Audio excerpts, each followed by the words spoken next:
இன்றே டவுன்லோட் செய்து உங்கள் ஃபேவரட் ஷோக்களை என்ஜாய் பண்ணுங்க. ஜனகம்பாளம்மாவோட குடும்பம் எங்களை விட வசதியிலையும் தகுதியிலையும் ரொம்ப உயர்ந்தவங்க. ஏதோ அவங்க தகுதிக்கு இல்லைன்னாலும் எங்க தகுதிக்கு 50 சவரன் நகை போடுறோம்.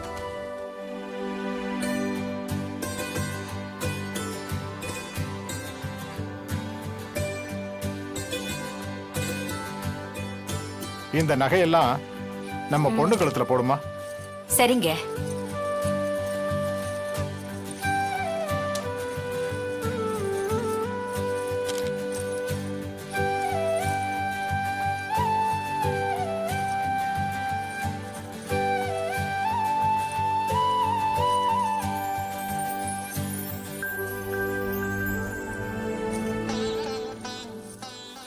அடேங்கப்பா, டிசைன் ஒன்னொன்னு தரமா இருக்கே.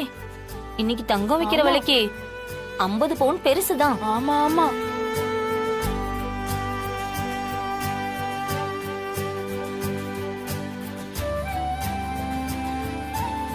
ஆமா, உலகத்துல இல்லாத நகைய செஞ்சுட்டாங்க.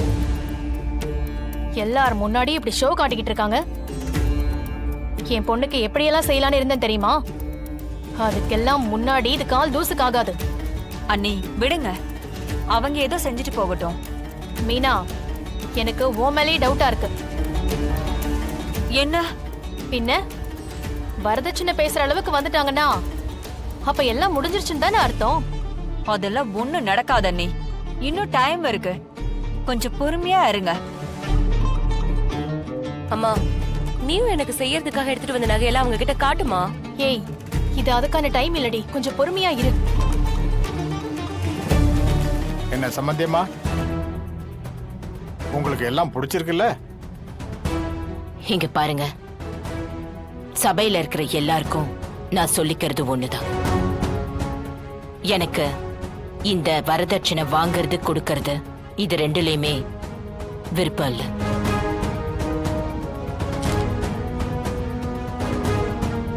நான் உங்ககிட்ட இதை செய்யுங்க அதை செய்யுங்கன்னு கேட்கல, எப்பவும் கேட்கவும் மாட்டேன். என் குடும்பத்துல இருந்து யாரும் கேட்டிருக்கவும் மாட்டாங்க, அதுவும் எனக்கு தெரியும்.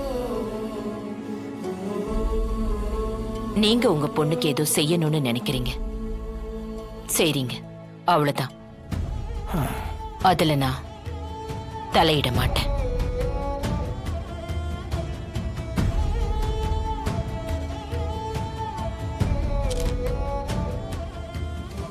நல்லா செருப்பால் அடிச்ச மாதிரி சொன்னாங்க.